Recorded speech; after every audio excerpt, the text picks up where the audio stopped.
All right, top of the morning, 67 degrees, rain showers in central Vermont. You got the Aired Out podcast. We're live from Flying the Wall Productions, Main Street, Barrie, Vermont, on Facebook and YouTube, and we're streamed everywhere you get your podcasts. And we're also on the web at airedoutVT.com. Thanks for tuning in. Thanks for being part of the experience this morning. Lending us your eyes, your ears, and just being with us this morning. Paul Brody is my guest this morning. Thanks to Vermont Quick Lube and Car Wash, Vermont. Where am I? I'm looking here, Paul. Oh yes, Granite City MMA, Giroux General Transport, Nelson Ace Hardware, William Ravies and BCK Real Estate, Green Mountain Mulch, Emsley the Florist, Yipes, Town of Berlin, Vermont Concrete Cutting, North Star Fireworks, some of our new sponsors. Cool. It is, Tuesday now, I think, right? Sure is. Is it Tuesday? Yeah. I could say to you, hey, Paul, I'll see you next Tuesday. You could say that. And you won't. No.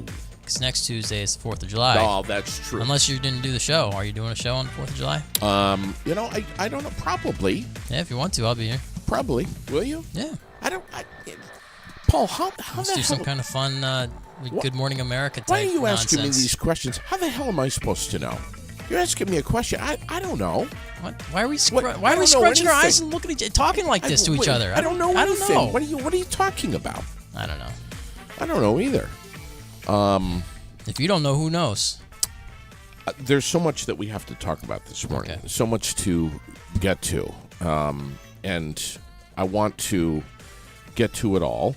You Good just luck. came back from a paranormal weekend at Fort William Henry in New York with Green Mountain Paranormal Investigators. Yep. We are going to talk about that this morning. Cool. We'll get to it. But just, I don't want to tease too much, but you're here. You're alive. Yeah, we survived. Did you bring a ghost back with you? Hopefully. All right. Happy birthday today to Thank you. It's not not my birthday, I know, though. not to you. Oh, sorry. You didn't let me finish. Alton Putvane, Jennifer Ergstrom, Elizabeth LaPearl, Delbert Wood, Ryan Tarian, Patrick Tippett, the racing mailman on the birthday list today. Let's see who else. Timothy Smith is 43. See, that's a nice name. Hey, what's your name? Tim Smith. Who the hell's going to forget that? No one. Nobody. Also, David Hawkins is 78. Patty Casey's on the birthday list today. And Maria Amaral. So, happy birthday, everybody. I'm just checking my celebrity list here to see if we have anyone. Yeah, we do. Any Paul Brody favorites? Vera Wang is 74. Nope. And here's Tobey Maguire. The Spider-Man? Yeah, he's 48 today. Right. Good for him. And Paul Brody's girlfriend from high school, Khloe Kardashian, is 39 today. No. Are you still in touch with her? No. You guys? No, after she went on TV, she Yeah. started acting so, Just, you know. yeah, you got to distance yourself from that, Paul. Yeah, that's not good. Yeah. Just tell us before we dive in this morning. Overall, good experience at Fort William Henry. Yeah. Yeah, it's good. Okay. And Travis is okay? Well. Yeah. Is he? Was he? Yeah, no, he's good. Yeah, was he no worse affected? for wear. Okay. Yeah, he had some experiences. He experienced some things. He enjoyed it. All right. I want to give Dr. Rick Barnett a call this morning. Oh, that Rick. Yeah, you said Rick, and I was like, am I supposed to know who Rick is? And I totally forgot that Rick. Yeah. Cool, yeah, give him a call. I'm going to give him a call real quick. Nice, here. he's got all kinds of updates. Yeah, Dr. Rick Barnett is the one of the founders of the Vermont Psychedelic Association.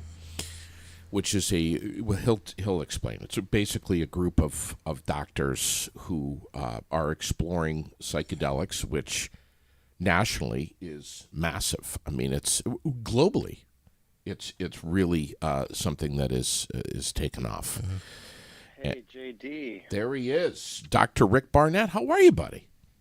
Good morning. Good morning. I'm doing well. How are you doing? We're well. I got Paul Brody here right next to me. I was. Hey, Paul. Hey, man. I was thinking of you. Tell us first, the Vermont Psychedelic Association. This is something that you are a co-founder of, correct? Yeah, the Psychedelic Society of Vermont, co-founded in June of 2021. Correct. Yes. All right. And you're right here in Vermont. You practice in Stowe. Is that right? That's correct. I'm sitting in my office in Stowe right now and delighted to be hopping on a call with you guys to discuss this topic that you guys are discussing. Yeah. So I have been watching the series on Netflix, How to Change Your Mind. Mm-hmm. You've seen that, Rick? Not only have I seen it, I know some of the researchers that were featured in that. Wow. Paul, have you seen it? I have not. I don't have Netflix. You told me you were going to find a way for me to watch it. You haven't done it yet. I've been relying on you, and you're not following through. Rick, I'm going to drag him out back behind the dumpster this afternoon and beat his ass. Until I'm never going to talk until to I him watch again. it. Until you watch it. Until I watch it. But yes. you're the one that said you were going to help me find a way to watch it. You have to watch it. Or you could read the book, which is a little bit more time consuming. But you could read the book "How to Change Your Mind" by Michael Pollan, which came out in 2019, and that's what the Netflix series is based on. Yeah, that's when he mentioned the Netflix show to me. I looked it up and I found Michael's books and stuff. I haven't got it yet, but. But you're familiar with Michael, though, right? I watched something on YouTube after you sent me that thing, yeah. So it's probably basically the same kind of content. So, Rick, and Paul, the U.S. Food and Drug Administration released a draft of guidelines for research into the therapeutic use of psychedelics this past Friday. They've got a 60-day public comment period, latest step towards potentially legalizing psychedelics like psilocybin and MDMA. What say you about this, both of you? I defer to Rick Barnett. This is interesting. You guys, we have a bill in Vermont, a psilocybin bill that was involved in some testimony this past April that would remove psilocybin from the list of illegal drugs here in Vermont. So basically to decriminalize or remove criminal penalties so that people could use and grow and share, possess their own psychedelic mushrooms. But what this guidance that the Food and Drug Administration has put out is basically for the researchers and the pharmaceutical industries to begin to look at what kind of guidelines need to be put in place to make sure that the research and the upcoming treatments that will be made available through FDA approval are going to be handled in a safe and effective way. And it's really interesting. On the one hand, it signals that, hey, the FDA is taking this very seriously. We have ketamine already approved as a quasi psychedelic. I work with ketamine here in my office, and it seems to be multiplying all over the place. Now, MDMA, ecstasy, Molly, that's the next psychedelic drug or psychedelic-like drug that will be FDA approved in 2024. So this document that came out with some drafted guidelines from the Food and Drug Administration is basically saying, hey, here are some ideas that we think are important with continued research trials. And as we roll out these FDA-approved medications and therapies, these are the things we want people to look for. And in this 60-day period, we all should be looking at these guidelines and offering public comments so the FDA knows what the heck they're recommending to people. Fascinating. Yeah, and some of those items are really interesting because the FDA is making comments on, for example, the value of psychotherapy. So they're questioning, how much and what kind of psychotherapy and what kind of therapy should or shouldn't be involved in these psychedelic assisted psychotherapy protocols. So that's interesting. What are the qualifications of those therapists? How many therapists need to be? How many sessions of therapy need to be included in these drug administration sessions before, during, and after? So that's just one small aspect of these draft guidelines. What do you guys think about combining psychotherapy with these psychedelic drugs? I defer to Paul Brody. I'd like to see it happen. I'm just out of my own personal experience. I think it can be beneficial.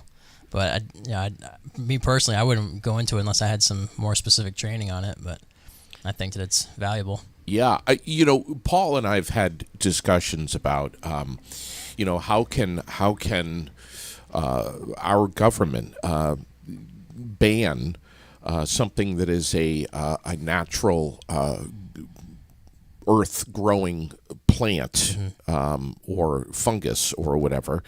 How can that possibly happen? Maybe a little bit easier for our government to tap the brakes on something that is created synthetically, as was so popular in the 70s, right? But what say you on that, Rick?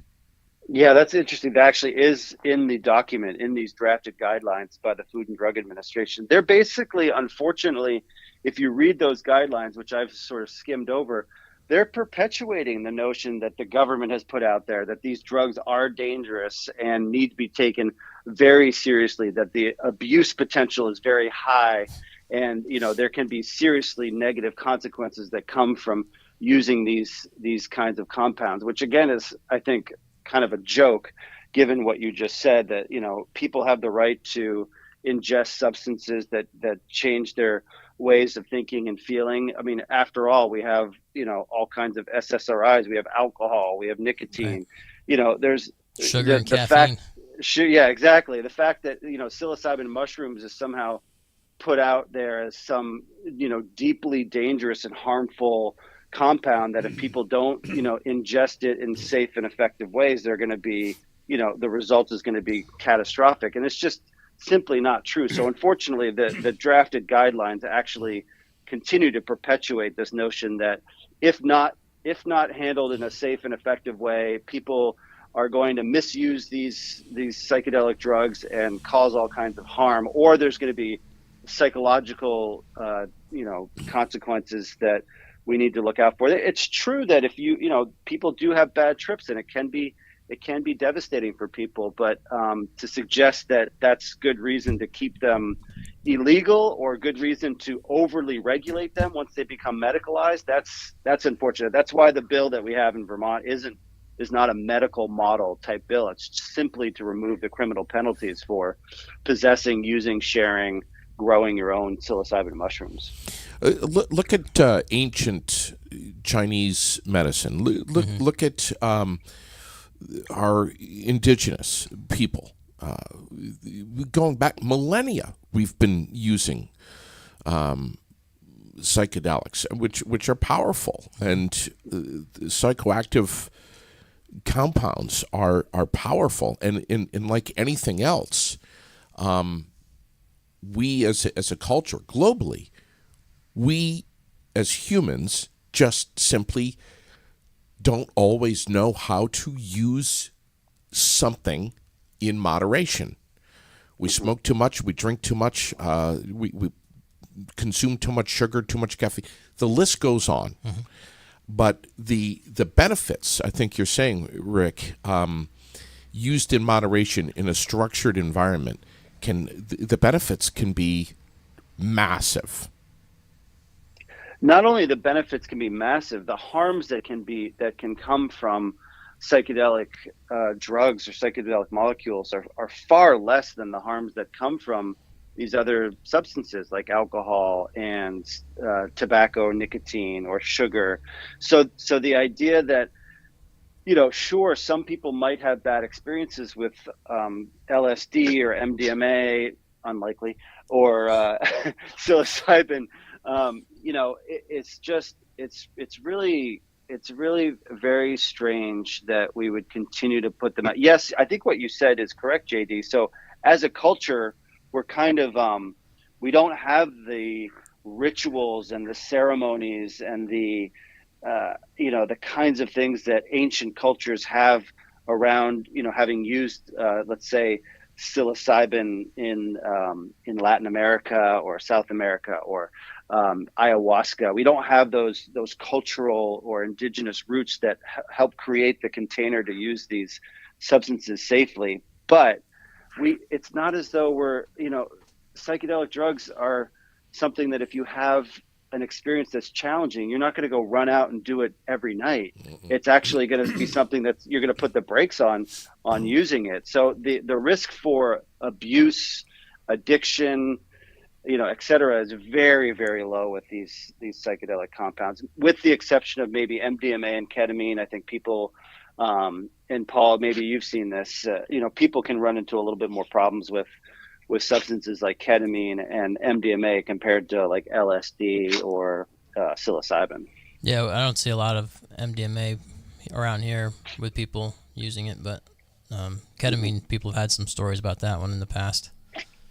Well, when I was a kid, I grew up in Stowe. I know that we had access to tons of MDMA, and I think, the way I grew up in the late 80s, there was still a lot of MDMA around, and it was pretty widely misused when I was a kid. So I think, it does have a little bit more of an amphetamine-like quality. If you have tons of access to it, for some people can run into a little bit of a problem there. The research that's been done in recent years, and a lot of it discussed in this documentary, How to Change Your Mind,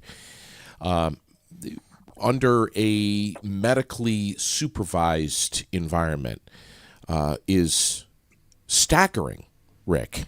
It is what can be done to alter. I mean, mind-altering drugs, but it also can alter mood disorders, anxiety, depression, substance disorders, and we've just got. I think it has sparked some interest in some private investment. I mean, I wonder what Big Pharma is saying about all this. Oh yeah, they're definitely trying to find ways to commodify and capitalize on the potential to roll out the next generation of psychiatric drugs to, get to the masses. And part of that you could look at through the lens of the sort of evil pharmaceutical companies trying to capitalize on vulnerable populations, the mentally ill and the traumatized and stuff. But the fact is that there's a lot of people in the US and globally that struggle with trauma, with depression, with anxiety, with alcohol use disorders. And if there are compounds on the horizon that have research to back it up that shows, hey, we can eliminate some people's PTSD, post-traumatic stress disorder. We can help people stop drinking or using drugs by offering these new therapies. And the research is very clear. I'm a big believer that it shows that for a number of mental health and addictive disorders, these drugs and these therapies actually do help a staggering number of people. So I think it's very exciting to see, what's coming down the pipeline, so to speak. To see the imagery on some of these scans of what actually happens to the human brain when psychedelics are medically applied is unbelievable to see this. Mm-hmm. Yeah, it's a totally new way of. I was just tweeting this morning. I was putting out there somewhat provocatively. I was like, do the current SSRIs like fluoxetine, Prozac, or sertraline, Zoloft, or Lexapro, or Celexa, are they just emotional painkillers? Is that what they're doing? They're just numbing people's depression or anxiety so they can function a little bit better. And the answer could be, yeah, they kind of are emotional painkillers. But psychedelics actually don't numb people's pain. They allow people to go into experiencing painful parts of themselves, traumas, dark thoughts, negativities, worries, but confront them in a way that allows them to work through them versus just covering them over with some daily dosing of an SSRI. They're meant to be used, sporadically, maybe only 1 or 3, 4 times over the course of a lifetime to sort of really get to the root of the problem versus just covering it over. So it's an entirely new paradigm of working with these conditions. The bill was introduced, the psilocybin bill was introduced to the Vermont legislature, correct? Yeah, there was a Senate bill which had a number of senators as sponsors, and there was a House bill which had, I think, 36 representatives as sponsors on it. Really quite a groundswell of support up there at the State House. And what's the latest? Where do we go next? What's the next gear? Well, we've got the Psychedelic Society of Vermont has got a conference in September in Stowe up at Spruce Peak, and there's a number of legislators that are coming to our scientific and spirituality conference on psychedelics up there at Spruce Peak in September. So that's going to continue to raise people's awareness and education around these substances and these new treatments that are coming out. And I strongly believe if we can get a super majority of the lawmakers in 2024 to support this bill, we could override the possible veto by Governor Scott, because I believe Governor Scott is very conservative in drug policy. So he may feel as though, what are we doing? We've got this, drug death overdose epidemic and opioid epidemic. We're not going to go ahead and legalize yet another drug that, it's going to kill people. And, so he may be more conservative in his support of decriminalizing or psilocybin. But hopefully if we get enough legislators to vote in favor of this bill, then that would override a potential veto. So we could get it passed in 2024. Paul, what say you? I'd say that if they want to talk about trust the science all over the place and then they do their whole thing that they've done, well, trust the science on this. There's more support for, like Rick was saying, there's more support for the positive effects of psilocybin than a lot of these SSRIs, which treat symptoms rather than heal the issue. And hopefully the state will allow these things. I mean, this is just that America ruined things with this whole prohibition on drugs. This idea that if you legalize or decriminalize something, that suddenly everybody's going to be high, or this isn't even a drug. This is medicine. This is plant medicine, or however you want to call it. But it's not the same as heroin. But even if they made heroin legal, even if they decriminalized heroin like it was in the past, would you go and use heroin? If it was now available in the pharmacy, would you go out and buy some right away? I wouldn't. Is the only reason you avoid that substance because it's illegal? If I had knowledge about it, if I had a doctor that was constantly holding my hand through treatment and educating me and applying things in a trusted environment where I understood exactly what the outcomes could be and how that I would be okay, then I would Right, explore. so I would explore that conversation. If you had a safe, if it was safe, sourced and safe dosage and stuff like that, and you went to the doctor and said, "I'm having this pain," and he said, "Okay, go to the pharmacy and pick up this amount of heroin. It's over the counter, go buy it," and then you would use it in that fashion. But the idea that everyone's just going to go crazy, I mean, it's like a Simpsons kind of scene. Sure. It's like all of a sudden, okay, we legalized it. Now everybody just piles on top of each other trying to get this this substance or whatever it is. Yeah. I don't see that happening, but it's just not going to happen with psilocybin. I think this is the mindset that our culture has after all these years of prohibition of all these substances and referring to them as drugs. It's just there's such a distorted view. It's so far from the truth. So there's a lot of buzzwords, man. Yeah, and hopefully the politicians will pay attention to the people who are doing the research and trust that research. If they like that term now. Yeah. But let's do it for real. Let's not make believe social distancing. That wasn't science, but they wanted you to trust it. Right. This is science. Right. Yeah. So this bipartisan group of lawmakers filed this bill in Congress. They're asking. They're trying to require the FDA to produce this document, this release of a draft of guidelines for research into psychedelics and the therapeutic use of them. So this is going to be very, very interesting. Again, Rick, we've got a 60-day public comment period here. I hope you're on it, man. I definitely intend to provide public comment, and the FDA does, in fact, take very seriously people's public comments. So anybody who's motivated to look over the rules that, or the guidance, they're not rules, but the guidance drafted guidelines that they put out, and go ahead and send a letter into the FDA. It will be taken seriously. I can also point to, there's an attorney and trained physician named Mason Marks. So if you Google FDA guidelines, psychedelics, Mason Marks, you'll see his commentary to summarize these guidelines, and you'll get a stronger sense of what these guidelines are talking about. And that will give anybody a backdrop on how to craft up a letter to send into the FDA, particularly around adverse side effects, around the value of therapy embedded within these treatments, and a couple of other key issues that we'd really love people to provide public comment on, because I don't think the FDA has it quite right, and the implications are huge. If the FDA puts forth these guidelines in final form, these are the guidelines that pharmaceutical companies and researchers and treatment programs are going to follow.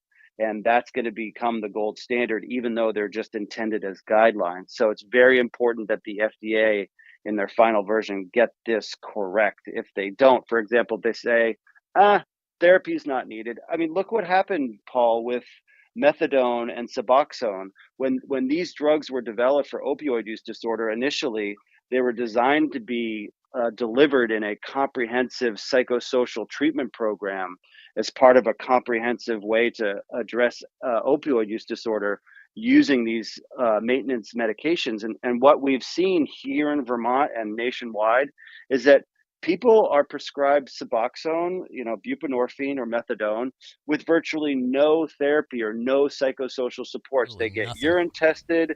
They get maybe they check in with the prescriber or some social worker for 10 minutes once a month, once every 2 months, Yeah, there's to case get management.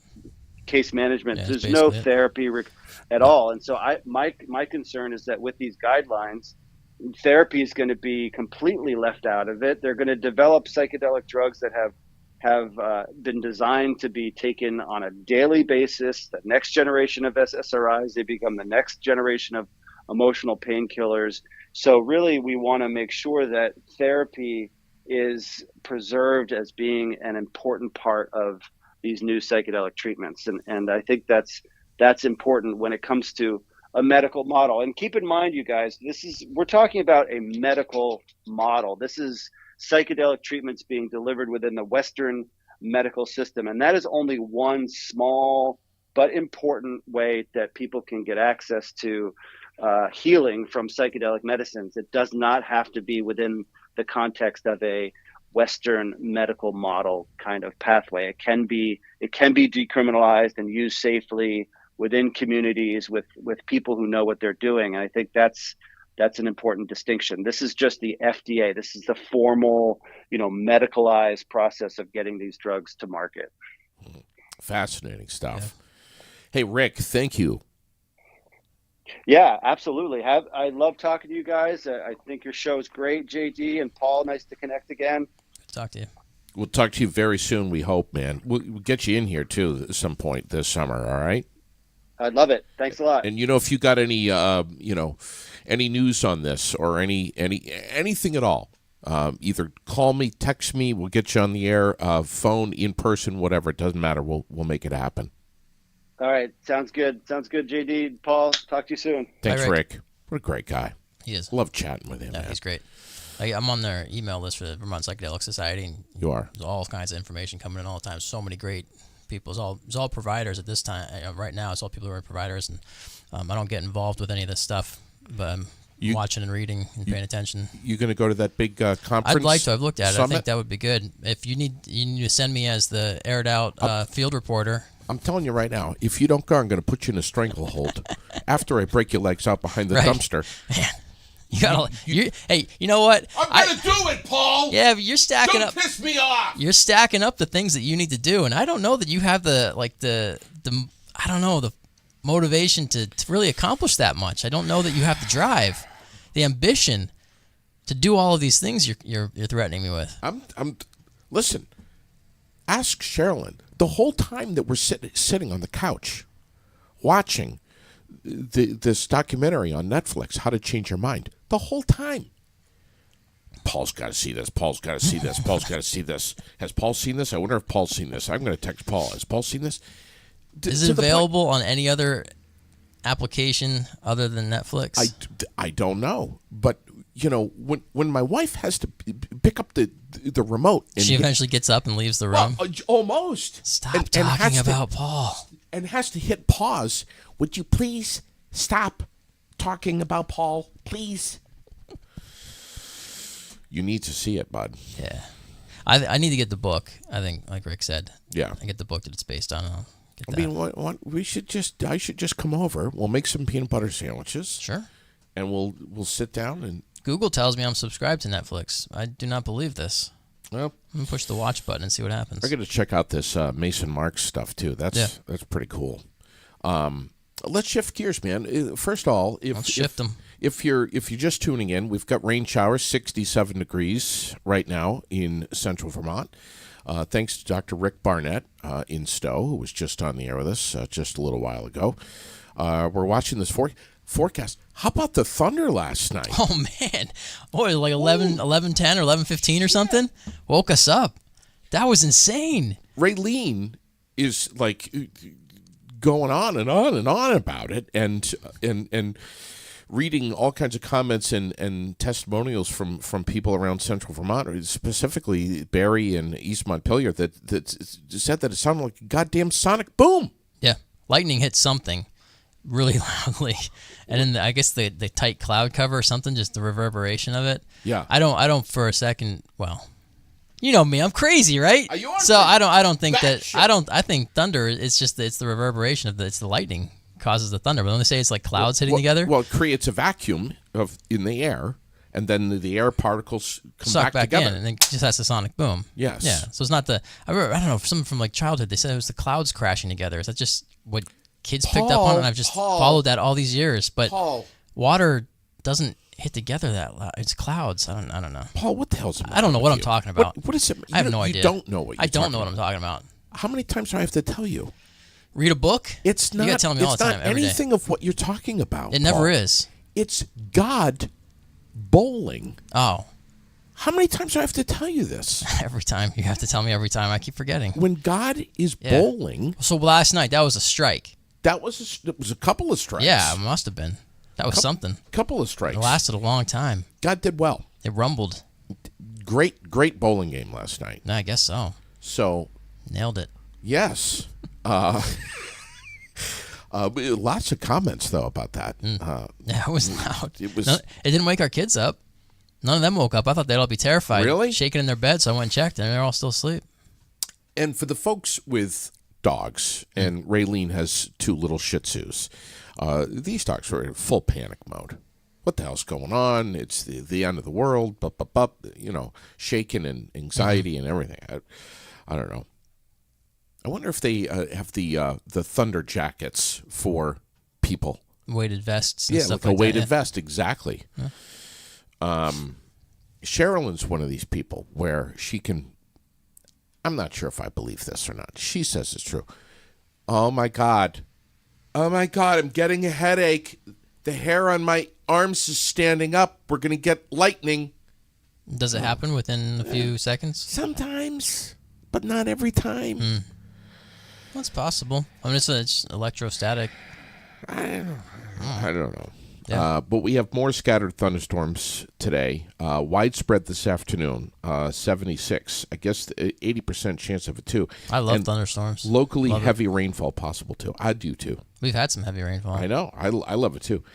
But I guess this is the cool front that's coming back in, and the humidity that's fighting with the cooler, drier air. Scattered showers and thunderstorms tonight. Gusty winds and small hail possible. 65 for the low. And then tomorrow, Paul, on Hump Day, Wednesday, a thunderstorm's likely again and some small hail possible in there, 74. So this is still the cool front that's pushing in. My friend John down in Virginia told me yesterday they had a hail warning. He said golf ball to tennis ball sized hail. That's crazy. That's crazy. Park your cars under something sturdy. Honestly, that's dangerous. I'm not trying to be a wacko here, but I would love to see that. Well, me too. That's why I told him. I said that sounds fascinating, but also terrifying. I love hail. I haven't seen it very much in my life. I've only seen it a few times. It's very small. Yeah, hail. Me too. But it's an interesting thing. But it's incredibly dangerous. It is. I mean, I love watching Storm Chasers and those shows on TV, and to see these huge golf ball size hail smash windshields and stuff is pretty amazing. You're sick. Well, I mean, it's just amazing. You love seeing the damage that's inflicting in people's lives. You're a disgusting person. I'd love to run around in a cornfield and try to dodge it without getting my head split open. This afternoon at 12 noon, It's No Secret, right here on Aired Out. What's No Secret? Raylene's new show. She's taking the wheel. It's no secret that she has a new show? It's no secret that she's got definitely no secret now that she's got a new podcast called It's No Secret. Recovery, addiction, mental health, covering all those items and more. Bob Purvis is going to be on the show. From Turning Point? Yeah. He's great director guy. of Turning Point here. Great guy. He'll be on today. And then Raylene is going to be coming back tonight, I think around 6:30 or so, and sitting down with Stephen Donahue, local Thunder Road, can I say legend, even though he's so young? Never heard of him. Because he's already a legend? Well, that's because you don't follow Thunder Road. That's exactly why. Stephen Donahue's massive. Good for him.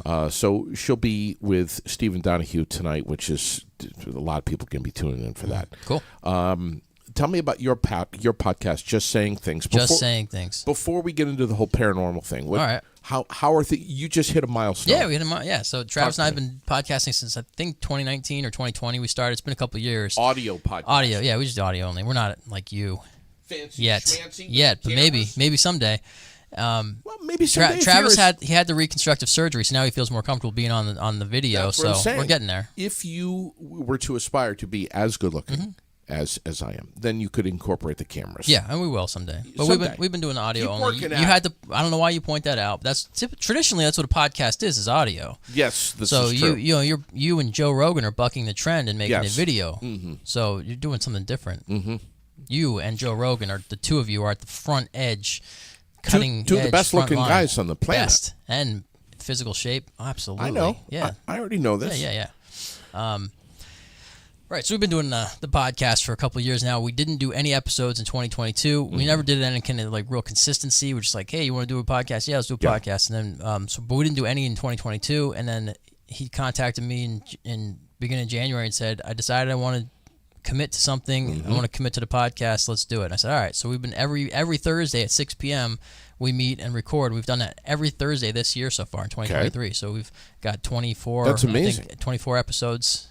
So far this year, and we've just been keeping up with it. We were at around 480 something streams of the previous 4 years when we started this season in January, and we're up. We just broke 1,000 streams yesterday. So that's for us. That's really exciting.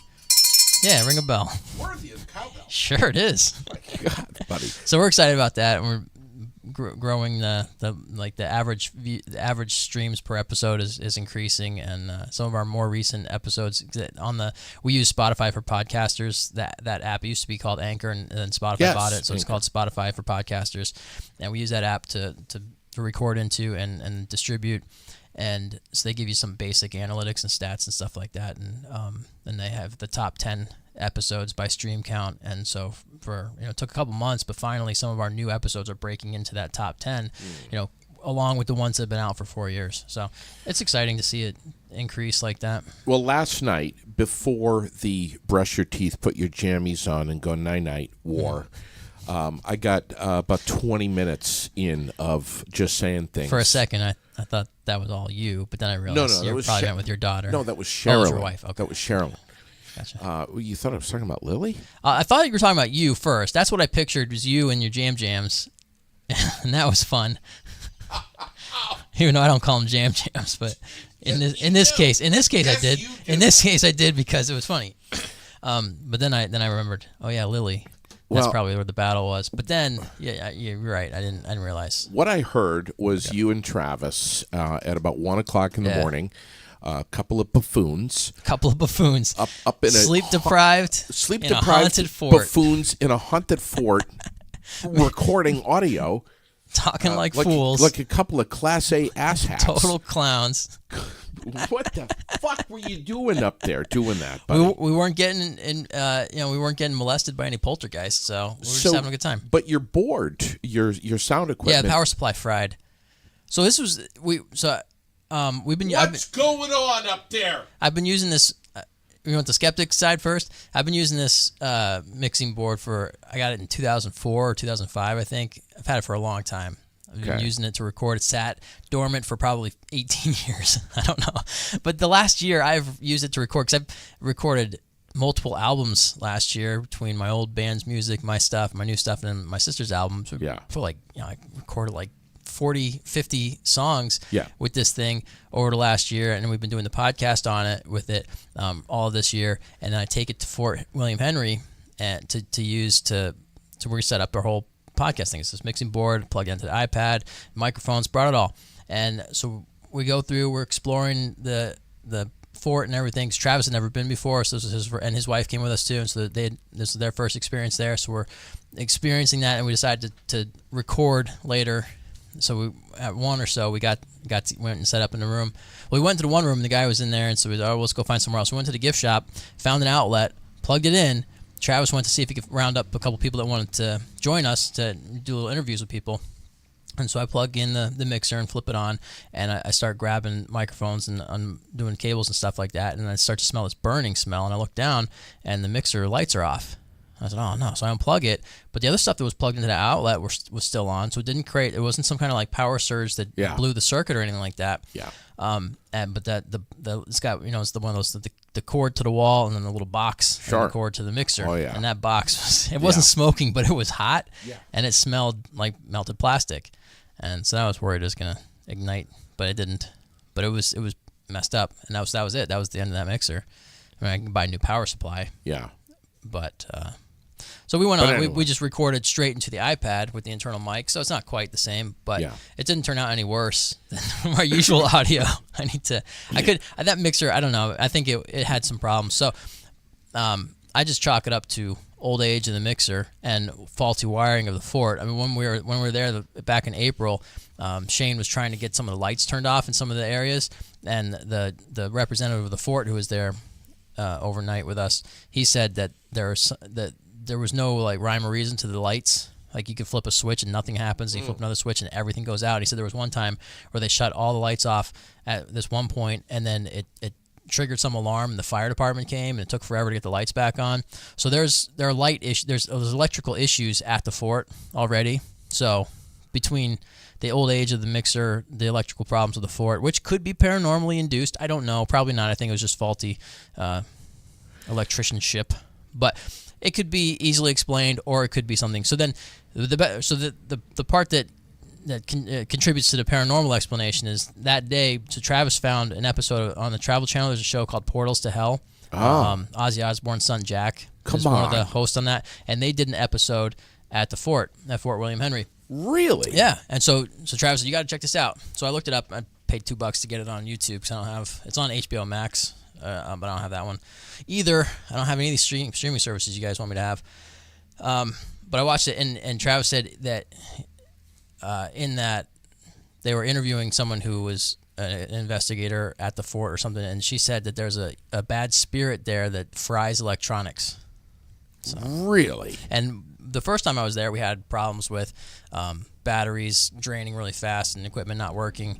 And then I had an issue with I have a different mixer. It's portable. It's battery operated. So I was trying to use that one when I went in April, and I couldn't get it to work with my iPad. But I think that was user error. Wow. Could have been paranormal. I don't know. But, so that was interesting. I'm showing it on the screen right now. Season 2, Episode 3, Fort William Henry. Jack and Katrina investigate the site of one of the bloodiest massacres in colonial America. Yeah, it was bad. Thousands of people killed. I mean, it was that after they surrendered, they were massacred. So that's the hard part. But again, with a lot of these documentaries and these ghost hunting shows and stuff, it's all about creating that fear and spooky essence or whatever. And I don't know. I don't feel that. Maybe it's because I don't want to. I'm not looking for it. But I didn't feel that at all. And it would be great. It'd be better to have Travis here talking about his experience with it. That'll be our episode of Just Saying Things this week on Thursday night. Will be Travis talking all about his thoughts and feelings and experience, whatever. But I mean, throughout the night, people were saying, I feel this heavy presence, I feel sick, I feel a headache, I feel whatever, and I don't feel any of that stuff when I'm there. I see things, I hear things. Then there's the different kinds of devices they use and dowsing rods and all these things. So that's all interesting. So there's something different there, but I don't know if I'm unwilling to see it or things don't manifest to me because I'm skeptical. But if you remember back to my first experience there was definitely some things that I could not explain that were very personal and paranormal. Yes. And so I'm not discounting that, but I do look at that and say, well, what else could it have been? So this was a fort that was used during the French Indian War, a British fort on the southern end of Lake George. Right on the lake, yep. 20 feet from the lake. Right there in New York. And it was in use from 1755 through 1757 for only 2 years. Yeah. But I don't know, man. I've been there. Sherilyn and I have been there a couple of times, and there's just something visually about, I don't know if it's the fact that it's a star fort or that it's dark.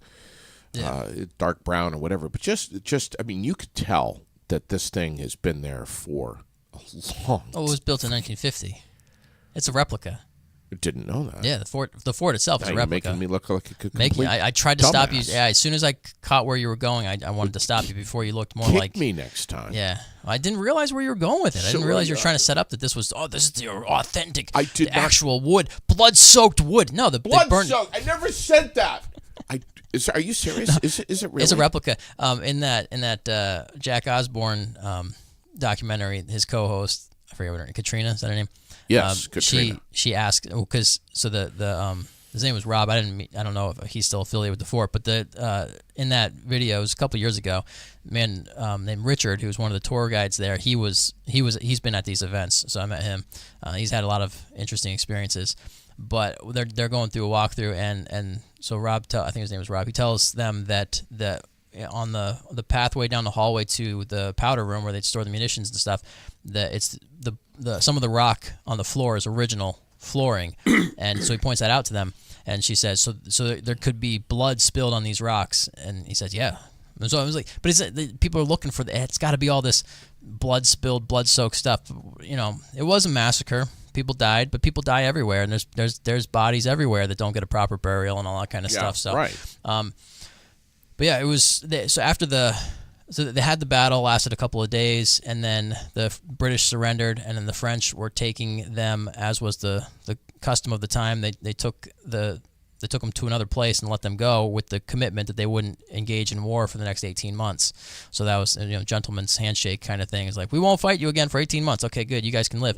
And so they're walking them off, and then the Native Americans who had been promised certain payments for their participation from the French felt like they didn't get that payment, so they killed everybody. Yeah, they were pissed. And then the French burned down the fort. So the original fort was demolished, and in the 1950s, some New York Historical Society or somebody decided that they wanted to rebuild, and so they got the plans from England, like the original plans. I guess someone had them on file somewhere, and they rebuilt as best they could to the original specifications. But it's a museum instead of barracks now. Spirits hijack equipment at Fort William Henry, Portals to Hell, Travel Channel. Yeah, is that what you had a chance to see? Maybe. All right. I don't know. I have no idea. I've got it right here. Can I play it? Sure. Here it is. Oh, is this a clip? I don't know. Okay. I have a headache. You do? Yeah, that just kicked in. And this is where Richard was pushed, too. It felt like somebody pushed me. I slid all the way over to the entranceway. Should we turn this on, like right here where he was? Yeah.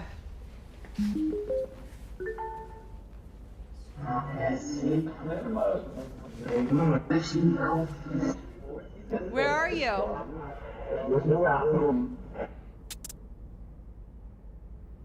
That was weird. I Why is it doing that?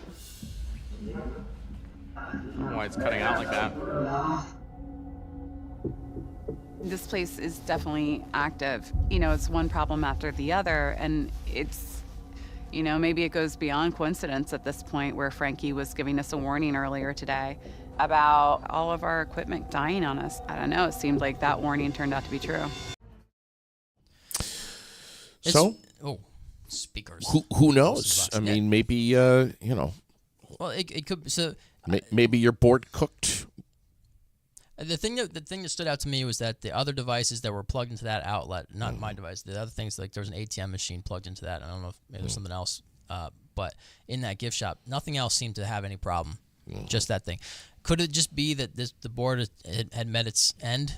Sure. Yeah. It's 20 years old. It just happened to be when I plugged it in at the haunted fort. Right. It died. I don't know. Right. But last week I was talking to somebody about the going to the investigation, and he brought up that a lot of the times with hauntings and stuff, they find that there's a gas leak or there could be infrasound. Now, so these were two new things. I guess I'd heard about that in the past, but I hadn't thought about it in my recent interest in the investigations, and so I was thinking about it in that context. It could be natural gas. It could have been, it's right on the lake. It could be decaying matter where it was built, and that's leaching up through the ground, and it comes in bits and pieces, and at times it's more concentrated or not, depending on whatever kind of atmospheric conditions and nature and whatever. And so could there be gases that are influencing people to have the nausea and the headaches and the hallucinations? Infrasound is the other thing. Isn't that interesting? And so for infrasound, I had not heard of that. So infrasound, or I know what it means, but I guess I hadn't heard about it in the context of paranormal. But so we have a range that we can hear, and so between 20 and I think it's 200 hertz is what we can hear. Most humans can hear between that range. Some people more and less. But below 20 hertz, you can't hear it, but you can feel it. And they use frequency response. Right. And they use this in movies and stuff to create that foreboding feeling in like horror movies and stuff before a jump scare. You get this tension, and you feel tension in your chest, this heaviness, and you're looking around. You feel like something's happening. Yeah. But your body can hear it, but you can't hear it. Like it's not auditory. And so they already use this kind of stuff. It's called infrasound, and they're discovered and have been able to replicate that 19 hertz is the resonant frequency of the eye. And so when you're at 19 hertz, you can't hear anything, but it makes your eye vibrate. Oh, my God. And when your eye vibrates, then it creates these hallucinations. It creates these little, these artifacts and stuff. You start to see these little out of the corner of your eye stuff. And when you turn to look, it's gone because it's in the corner of your eye. So I see it over on the desk over here, and I look at the desk, and it's not there because it's, off in the corner of my eye. And so this guy I was talking to, he said that some of the infrasound could be caused by like underground aqueducts, caves, something like that, caverns. There's wind rushing through them, and it creates that infrasound frequency that it's there, but you don't know it's there. And so then I downloaded this tuner app on my iPad that can measure frequency. Like you just talk, like it's for tuning a stringed instrument. So I pluck the string on my guitar, and it shows me what frequency it's at, and I can tune it because it tells me where it should be. But you can. So I just had it open. I held it up next to the air conditioner in my office. It's like 56 hertz, because they do sound frequency healing and stuff like that. There's different frequencies that are associated with different impacts on the body, different resonant frequencies for different parts of the body. I don't think this thing goes below 20. This tuner, but I would like to find a sound device. I want to find a tool that can register below 20 hertz. Below 20 I want to go into hertz. I want to go into the fort and microphone out and see, is there infrasound going on? When people are reporting these feelings, is there infrasound? Also, I'd like to get a little tester. The fort is so open, I can't imagine that there's gases and stuff like that. But you never know. It could get concentrated in a little pocket. But because the building's like a log cabin style thing, and you can see through the logs and some of the walls and stuff, and the doors are all open and it's open air. So it's not. I would be hard pressed to believe that it was gases, but in certain areas, if there's a leak of some kind and you don't know it, it could influence you. There's one area, the upstairs of the museum, where I guess it was called, I think it was the West Barracks, as they called it, was the original area of it, but now it's just museum. Everybody was feeling real heavy pressure, sick feelings when we went up there. This past weekend? Oh, I feel fine. Yeah, no, everybody else.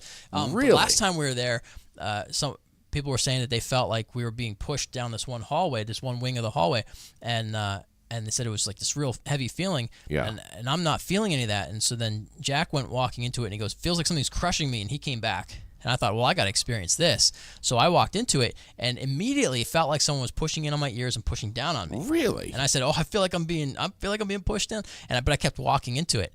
And then after that, I felt giddy, just real giddy, and it felt good. And I said, "Wow, this feels amazing." And then it stopped. I thought, well, that's interesting. Interesting. But everybody's they're taking this approach that it's a haunting, it's scary, it's spooky. Like people would say, "Oh, I saw this or I heard this," and someone would say, "Oh, that's spooky." Why is it spooky? It's curious. Oh, that's curious. That's what I like. But do you have time to get into my theory on this stuff? Yeah. Right. That's why we have you here, man. Okay, so star forts, bastion forts. They're called bastion forts. The history claims that Michelangelo created in Italy back in the late 1500s. He created this bastion fort, which is designed so there's no dead space on the fort. You can shoot everybody everywhere, and also all the angled walls makes it more safe for you. Who created this design? Michelangelo, the Teenage Mutant Ninja Turtle. Holy shit. Go ahead. Or the Renaissance artist, inventor. I think it was him, not the nunchuck. The turtle? Not the turtle. The guy the turtle was based on. Yeah. Right. So he made these bastion forts, but they're all over the world, everywhere. So apparently everyone said, "Hey, wow, Michelangelo, that's a great idea. Let's build those everywhere." And let's build them because it's like these star points. Like the Statue of Liberty is on a star fort. I think that one's called Fort Wood. So when you look at the Statue of Liberty from overhead, and that it's got that pedestal, that base, you can look it up so you can show people. I am no, right go now. to starforts.com. Go there, and you can find Fort William Henry on there. But star forts, they're everywhere. And if you look at some of these designs, so most of them, they have these points, and they're all across the world. And they have these points, and the points point out, and that's pointing towards your enemy, ideally. But when you look into these, some cities are built like this, and they're built with these points, but they're pointing inward. Or there's two forts. Like if they're all forts, military forts, some are like there's one and there's another one built around it. And so if these are all ramparts for fighting from, why are they pointing to the center of your fort? It doesn't make sense. Why do you have them on little islands in the river? Why do you have sides of your fort completely opened up? Now, okay, maybe they've been destroyed and they were never repaired. Sure. Maybe it was flooded. Okay, there's different explanations for that. So it could be that. But a lot of these forts are built. My theory, and I didn't invent this. This is part of other people think about this. These are locations of the earth where there's an energy that's not present at other places. Call it a chakra of the earth, ley lines, whatever you want to call it. There's an energy. It's a portal, perhaps dimensional portal, spirit, something. But there's an energy there that's not somewhere else. Anciently, people found these places, and they harnessed this energy through these buildings using sacred geometry, using these designs, these star forts. They use this type of these pointed corners and pointed whatever. And the Department of Defense is probably an old star fort that they built over, redesigned it. But a lot of star forts show up as pentagons, but with these arrowhead points to the corners, and. So the theory I like that I'm investigating or contemplating is that the energy existed, then somehow people created a building to harness this energy for healing, for whatever it was for transportation to other dimensions, I don't know. But the energy existed, the building was built, and then people became corrupted and wanted to take that for their own. So the Bill Gates of the time, the Jeff Bezos of the time said, "Nope, this is my fort now. I own this." Or the United States of America of its time said, "This is our fort. Wow. We're going to take this." They weren't even calling them forts, but they said, "I'm going to take this energy center." And one of the ideas is that these were batteries for the entire city. So it's either like energy for healing people, or it could be energy generation for electricity. This was their power plant. They were harnessing atmospheric electricity or electricity from the ground, but it was a battery. And so that was interesting to me, that it potentially could be called a battery. What else do they call a battery? Where they store military equipment and gear and munitions and soldiers and stuff like that. So, in the military, you call these different kind of areas of your base, your fort, a battery. Maybe that draws off of that. They used to use that word anciently for energy storage. I don't know. Speculation. But so if you've got this energy, you got this building built around it to harness that energy, and then people then somebody claims, "This is mine now. I own this energy center." And then other people said, "No, that's ours," and they start to attack it. Then it becomes a fort. Yeah, so it wasn't until that point that it became a fort. Now, when you've got somebody saying, "This is mine," and other people say, "No, it's ours," and then there's a battle. And so now you have a battle that takes place at this to try and take over this energy center, and then people die. And then history gets told, and over the years, the part about it being an energy center gets lost. The fort is destroyed. Whatever created the energy itself probably wasn't just the walls. There's probably more to it. Whatever created the energy, harnessed the energy, has been destroyed, taken away, whatever. And so now, over the years, people lose track of that. And so now they have, okay, this was a fort. This is where battles took place. And then maybe some of these other forts that exist around were built after that style, just because they thought, oh yeah, it's a good way to defend. I don't know. But that's my thinking is so like specifically with Fort William Henry, was it sacred before the battle took place, or is it only sacred because the battle took place and thousands of people lost their lives? I don't know. But if it was an energy place, harnessed energy, people wanted to capture it, other people wanted to take it from them, battle ensues, for whatever reason, dead people there, then history says people died here, it's a hallowed ground. And then you go there, and there's still some of the residual energy. So when you walk in there, like you're saying, you felt something. You attribute it to the history of it and whatever, but you felt something different there, and people still feel something different there. But because we believe in our Judeo-Christian culture that says you should have a proper burial for a body, and places where a lot of death takes place becomes haunted, and we have all these stories and beliefs in our culture that now someone walks in there and they feel that energy, and they think, oh, this is because of this. This is because blood was spilled here. This is because there's all these bodies that were just desecrated and left in the open or burned in the fort destruction and never got a proper burial. And so they think that this is haunted. These spirits can't move on. Yeah. I don't believe spirits can't move on. I believe spirit is spirit. Spirit is love, and there's not going to be any haunting. I think Travis and I were talking about this on the drive down. Because I think spirit is love. This is just my opinion. But spirit is love. We are all that. You die, you go back to whatever spirit goes to, stays here, goes somewhere else. I don't know. You reset for another life, whatever. We're part of God. We're a source of life, so we can't be destroyed. Spirit is eternal.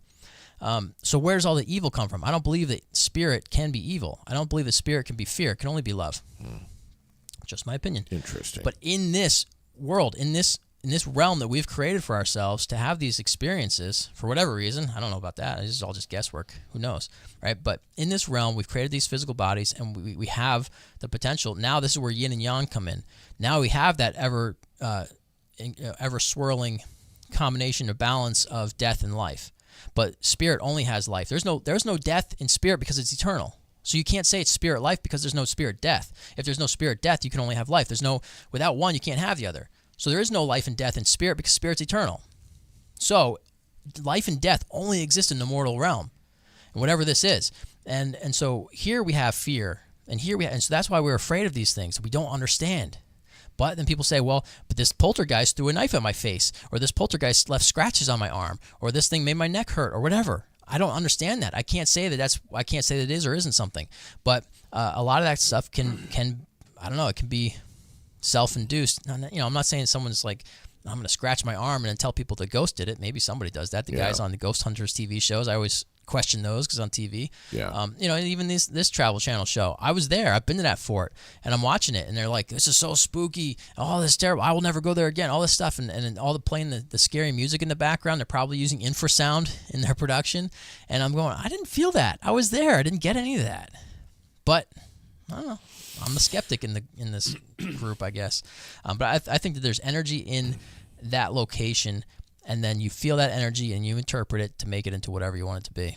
I'm showing Fort Ticonderoga right now. That's another one. That's where they took them when they were on. That's where they were bringing the people from Fort William Henry. They were taking them to Ticonderoga, but they never made it because they got massacred out in the woods. It's amazing. And then there's the fort at Crown Point, too. Crown Point, yeah, we went to see that. My family, we just went down there to look around last summer. Yeah, it's amazing. It's another star fort. Amazing, incredible yep. amount of history here. It's unbelievable. Oh, yeah. So you're going to go back? Well, Green Mountain Paranormal Investigations, they're planning their next event at Fort William Henry for August. They're trying to do one every other month, it seems like.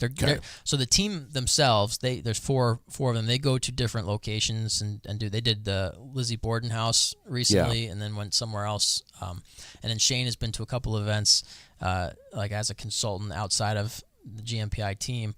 So they try to do events themselves. And then what I went to was one of they're doing like they're hosting a public event kind of thing, so they're giving people the opportunity to go. So they do their own investigations more regularly, but they're doing these events to bring people into, and it's fantastic. There was a lot of people there, a lot of people first time going.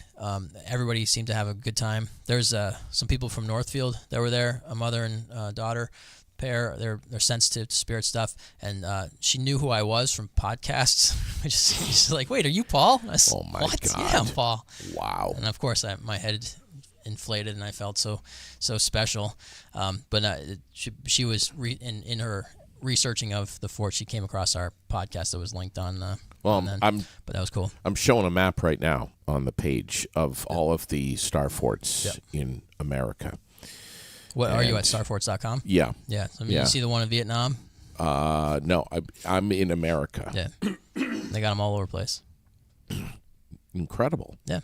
A lot on the eastern seaboard. I liked that on that page the description. So the guy who did it looks like it hasn't been updated in a while, but his intention was this was going to be his blog for visiting as many of these star forts as he could and documenting his experience there. But he's done some write ups on some of the different forts, or maybe all of them. I don't know. I looked at the Fort William Henry one, and it's very dark humor, some good satire in it. I loved it. That's Might not be for fascinating everybody, stuff, though. man. It really is. It's funny though. You should look it up if you like stuff. So you're going to go back. I don't know if I'll go back just because of the logistics of it. So we drove down there. It starts at 9 p.m. to 4 a.m. That's the event time frame. Okay. And then like Travis drove. So the first time I drove down with Shane, he drove. And he was gracious enough to give me a ride down there, and then so I didn't have to drive at all. But we went down and came right back the next morning. So driving back, get home at 7:30. I haven't slept for 24 hours. Right. That's hard for me to do at this age. I was awake, I was fine, but by the time I get back, I'm exhausted, and then I can only sleep for like 3 hours. Both times I can sleep for like 3 to 4 hours afterwards, and I'm just drained. Then Travis drove this time, so again, I got lucky I didn't have to drive, but drove right back. So I wouldn't do it again unless I was going to stay overnight there, I think. Because it's just too much. Yeah, I understand. Or at least get some sleep before coming back. But it's just expensive. Lake George is a resort town, so everything right there is. Because that's what I looked into when they had the second event. I looked into bringing. I thought, well, I'll just bring my whole family. We'll stay overnight Saturday night, and then I can at least sleep in the hotel for 4 hours or something like that until we got checked out. Right. But it was gonna be $600 for one night. Oh yeah. At one of the places right there in town. So forget that. Summertime. Yeah. Yep. So. I'd like to do some more closer to home stuff. Yeah. So you're going to be on the air Thursday night. Yeah. Saying we're things. Doing an episode Thursday night. We usually get it. So we just record it and post it immediately. We usually get them up there by 7:30. Spotify. Yep, Spotify and a couple. I think Apple Podcasts and maybe Google has something too. Okay. There's a couple. There's 4 different places it distributes to, but I don't ever look. I know Spotify's the one I just pay attention to. Hey, we had a couple of Vermont stories. We had. And was just found with the propane tank, propane fire at a campground in Danville, forcing residents to evacuate. I guess it was a pickup truck that hit a top of a propane tank while the driver was backing up, which sparked a fire. Oh, wow. But everybody is okay. Which I'm just reading here. Late last night, so wow, that's crazy stuff, man. I saw that a little bit, and then the other story about Amtrak that has suspended its daily Adirondack passenger service between New York and Montreal. Just started this a couple of months ago, and now they're going to terminate the. Not Albany enough traffic or something. Yeah, at Albany Rensselaer. I don't explanation? know. Well, I'm sure there is probably haunted. in the story. Maybe they found it was haunted. I don't know. It's just too bad. It's too bad. Everybody was, well, not everybody, but a lot of people were excited about that. Almost everybody. Almost everyone. Except for that person. Thanks for coming in, dude. Yeah, thanks for inviting me to be here all the time. And you'll be in. You're going to be doing your thing again Thursday night. Just saying things. Just saying things. Thursday night, me and Travis, we just saying things about the paranormal event and probably the exact same stuff I just talked about, Star Forts. And don't forget, 12 noon today, Bob Purvis from Turning Point will be on the air with Raylene. It's No Secret, the name of the podcast, talking about recovery and addiction and mental health at 12 noon today. That's coming up in less than 2 hours. And then Stephen Donahue will be with Raylene tonight. Local racing legend. Going to be sitting down around 6:30 or so tonight, which is really cool, man. So good. Thank you again, Paul, Sure. for coming in and Thanks for letting me share my crazy ideas. having fun with us. We appreciate you, man. Whether people are inspired or they laugh at me, I don't care. Yeah. Do either one. Take your pick. Sometimes it's good not to care. Sure. Well, it's never good to care about what people think of you. Yeah. Who cares? Yeah. If you live your life like free. that, Jesus. Be free, yeah, man. Right. Yeah. Exactly. So next Tuesday? Yeah, I'll see you next Tuesday.